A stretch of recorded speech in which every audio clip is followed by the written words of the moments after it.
Él es quien perdona tus culpas, quien sana tus enfermedades, quien rescata tu vida de la fosa, quien te corona de misericordia y compasión. Es sorprendente cómo Dios ha intentado comunicarse con su criatura siempre y se abaja a nuestra pequeñez y poco entendimiento para demostrarnos su infinito amor. Esto lo podemos contemplar en la escena de todo un Dios que se abaja a una humilde hermana de la Visitación y a tantos santos que les fue dando pinceladas de su amor en su corazón. Particularmente encuentra en Margarita dulzura y le muestra las delicias de su corazón entregándoselo. Esto, que para la época de 1600 era algo increíble y sumamente raro, que Dios se manifestara en su corazón, hoy nos lo expresa en la manera que esta sociedad laicista pueda comprobar. Y como para comprobar, Dios no solo le había mostrado las delicias de su corazón a ella, Dios nos da la gracia de su corazón cada vez que comulgamos en la Santísima Eucaristía a nosotros. Su presencia es viva, es real en el Santísimo Sacramento del altar. Y cuando se une a nosotros nos da su corazón, y este hecho se evidencia en los milagros eucarísticos que han acontecido desde hace varios siglos y en diferentes países. Les voy a enumerar dos de ellos. El primero es el del anciano en el año 750 y dice algo así: mientras celebraba la Santa Misa, estaba siendo atacado fuertemente por la duda y después de haber pronunciado las solemnes palabras de la consagración, vio cómo la hostia se convirtió en un círculo de carne y el vino en sangre. Estaba ante un fenómeno sobrenatural visible que lo hizo temblar y comenzó a llorar incontrolablemente de gozo y agradecimiento. Estuvo parado por un largo rato, de espaldas a los fieles, como era la misa en ese tiempo.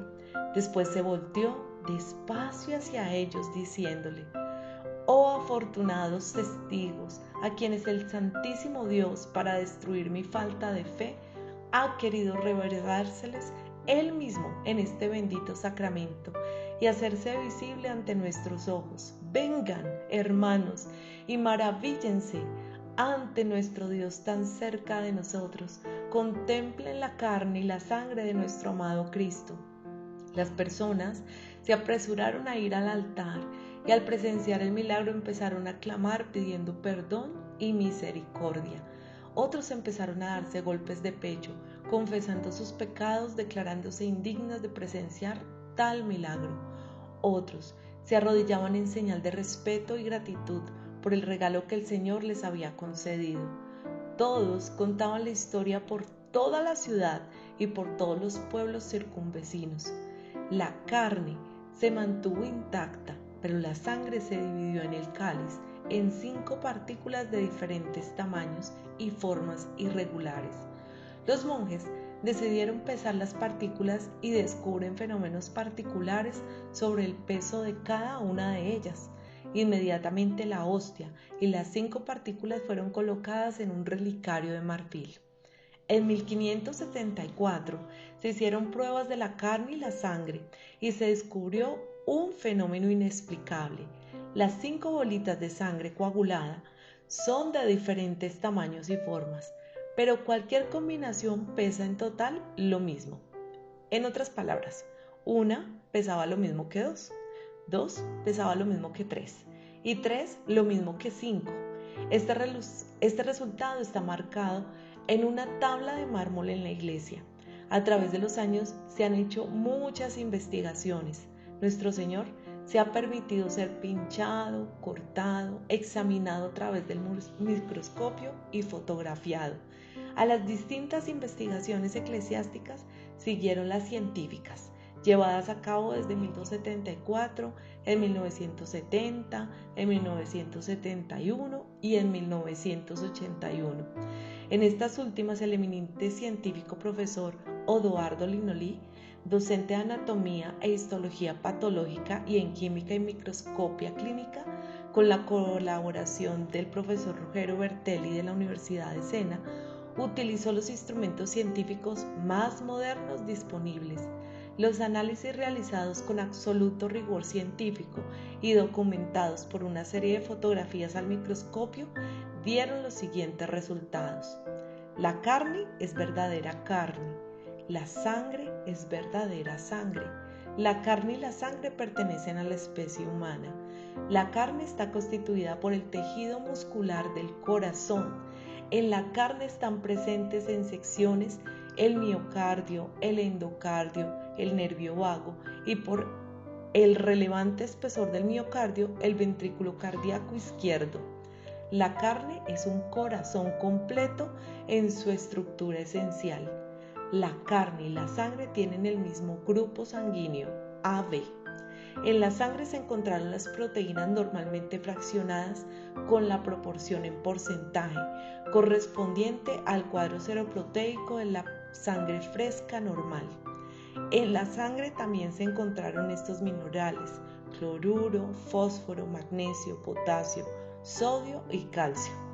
La conservación de la carne y de la sangre dejadas al estado natural por espacio de 12 siglos y expuestas a la acción de agentes atmosféricos y biológicos es de por sí un fenómeno extraordinario.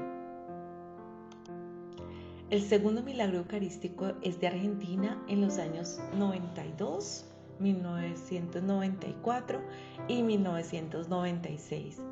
En 1992, después de la misa del viernes de 1 de mayo, al preparar la reserva eucarística, el ministro de la Eucaristía encontró fragmentos de la hostia consagradas en el corporal. Siguiendo los preceptos de la Iglesia, en estas situaciones el sacerdote hizo que los metieran en un recipiente con agua, que luego volvió a colocarse en el sagrario a la espera de que se disolvieran. Durante los días siguientes, algunos sacerdotes fueron a controlar y se dieron cuenta de que nada había cambiado. 7 días más tarde, el viernes 8 de mayo, abrieron el sagrario y vieron que los fragmentos de la hostia se habían teñido de un color rojizo que parecía sangre. El domingo siguiente, el 10 de mayo, durante las 2 misas vespertinas, se observaron pequeñas gotas de sangre en las patenas con las que los sacerdotes daban la comunión. El domingo 24 de julio del 94, durante la misa de los niños, mientras los ministros de la Eucaristía cogían la píxide del sagrario, vi una gota de sangre que fluía por la pared. El 15 de agosto del 96, durante la misa de la Asunción de la Santísima Virgen, se tuvo que volver a meter una hostia consagrada que se había caído al suelo mientras se daba la comunión en un recipiente con agua para que se disolviera. Unos días después, el 26 de agosto, un ministro de la Eucaristía abrió el sagrario y vio que la hostia se había transformado en sangre. El 26 de agosto, el sagrario volvió a abrirse para extraer el recipiente con la hostia que se había caído y pudo constatarse que ésta no se había disuelto y tenía algunas manchas rojas que eran más grandes cada día. Los sacerdotes de la parroquia acudieron de inmediato al arzobispo de Buenos Aires para contarle lo que había ocurrido. Se decidió esperar antes de iniciar las investigaciones y en 1999, después de que el arzobispo fue informado del hecho de que llevaba a cabo gratuitamente estas investigaciones científicas, encargó a cierto científico a que se ocupara del caso. El 6 de octubre de 1999, él fue a Buenos Aires y entrevistó a los 5 sacerdotes que habían sido testigos del hecho y le dijeron que había habido otra hostia consagrada que había sangrado en el mes de mayo. Ellos la habían metido en agua destilada, que es la peor forma de conservar algo, y por ello se preocupó mucho. Todos saben que cuando se extrae sangre se puede obtener la fórmula leucocitaria, glóbulos blancos. En la sangre hay una variedad de glóbulos blancos con características específicas. Los sacerdotes durante el primer milagro tenían una parroquiana que era química, a la que le pidieron que analizara la hostia que sangraba. Ella descubrió que era sangre humana y que tenía toda la fórmula leucocitaria. Se sorprendió mucho cuando constató que los glóbulos blancos estaban activos. Sin embargo, la doctora no pudo realizar el análisis genético, ya que en aquella época no era fácil hacerlo. Extrajo una muestra de las 2 hostias que había sangrado delante del notario arzobispal, que certificó la legalidad de la acción tal como le exigen las autoridades de la Iglesia en Argentina. El 28 de enero del año 2000 hallaron fragmentos de ADN humano en las muestras. Se trataba de sangre humana que contenía un código genético humano. En el mes de marzo del año 2000 participaría en ese análisis el famoso doctor Robert Lawrence, médico forense histopatológico, uno de los máximos expertos en tejidos. El doctor Lawrence estudió las muestras y halló piel humana y glóbulos blancos. En el mes de diciembre del 2000, el doctor Lawrence dijo que habría podido conseguir más muestras de ADN. En el mes de septiembre de 2003, se volvió a acudir al doctor Lawrence y le confirmó, teniendo en cuenta en las nuevas investigaciones, que se podía llegar a la conclusión de que la muestra podía corresponder al tejido de un corazón inflamado. Por tanto, los estudios habían demostrado que estos tejidos eran de un corazón inflamado. Esto quería decir que la persona a la que le pertenecía tenía que haber sufrido mucho.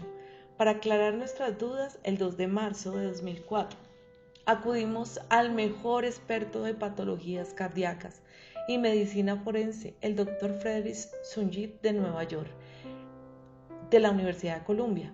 Sin embargo, el doctor no sabía que la muestra que le habían llevado procedía de una hostia consagrada. La muestra que me había traído patologías cardíacas y medicina forense, el Dr. Frederick Sungit de Nueva York, de la Universidad de Columbia.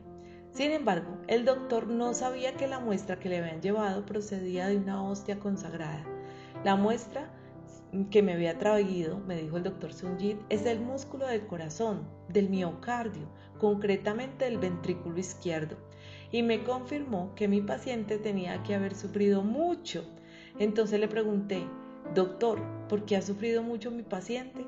Él me respondió, porque su paciente sufrió trombos. En algunos momentos no podía respirar, no le llegaba oxígeno, le costaba respirar mucho y ha sufrido mucho porque cada aspiración era dolorosa. Probablemente le han dado un golpe a la altura del pecho. Además, el corazón presentaba una actividad dinámica, es decir, viva, cuando me ha traído la muestra. Y yo le pregunto, ¿por qué? Porque hemos encontrado glóbulos blancos intactos y los glóbulos blancos solo los transporta la sangre, y por tanto, si aquí hay glóbulos blancos es porque cuando usted me ha traído la muestra estaba latiendo. Entonces el doctor preguntó a quién pertenecía a esta muestra, y cuando le dijimos que procedía de una hostia consagrada, exclamó, no me lo creo. Se impresionó muchísimo. El mismo doctor nos había mostrado en un libro el caso de una paciente suya que sufría las mismas lesiones de la muestra que le habíamos llevado. El miocardio es el músculo que da la vida a todo el corazón y a nuestro organismo. Precisamente un teólogo me hizo notar que el hecho de que fuera el miocardio no era casual, sino que ocultaba un simbolismo. El Señor, en este milagro, nos ha querido mostrar su miocardio, que es el músculo que da la vida a todo el corazón, del mismo modo que hace en la Eucaristía con la Iglesia. ¿Y por qué el ventrículo izquierdo? Porque de él llega la sangre purificada, y Jesús es quien purifica a su Iglesia de los pecados. Doctor, me dijo entonces el doctor Sungit, cuando usted me trajo esta muestra, este corazón estaba vivo. Su informe se envió el 26 de marzo de 2005, 5 años y medio después de que empezaran los estudios, y las conclusiones se dijo lo siguiente: se trata de un tejido de corazón, sufre cambios degenerativos del miocardio, y estos cambios se deben al hecho de que las células están inflamadas y se trata del ventrículo izquierdo del corazón. El Verbo se hizo carne y habitó entre nosotros. La palabra del Padre es el Hijo que ha puesto su morada en medio de nosotros. Él sigue hoy en día en medio de nosotros místicamente, hablándonos a través de las Escrituras, porque su palabra es viva, es eficaz, su presencia es real, su corazón que late por nosotros lo encontramos en la Santa Eucaristía, en el Santísimo Sacramento desde el Sagrario nos espera y late. Cuán grande es el amor de Dios que le reveló a Santa Margarita María de Alacoque, entregándole su corazón, y a medida que la sabiduría y la ciencia en este mundo, que necesita evidencias científicas de todos, nuestro Señor se abaja más y ante la incredulidad de tantos, sigue bajándose y mostrándonos su infinito amor, y lo hace por medio de tantos y tantos milagros eucarísticos que hoy podamos dar crédito, como lo es el milagro del anciano, el de Buenos Aires y muchos otros, que demuestran que realmente en la Eucaristía está su corazón, latiendo vivo de amor por cada uno de nosotros. Reflexión. ¿Sabías que el corazón de Jesús late por ti en todo momento y se entrega a ti en la Santa Eucaristía? Acude con mucho amor al sacramento de la reconciliación y corre tras el corazón del que tanto te ama.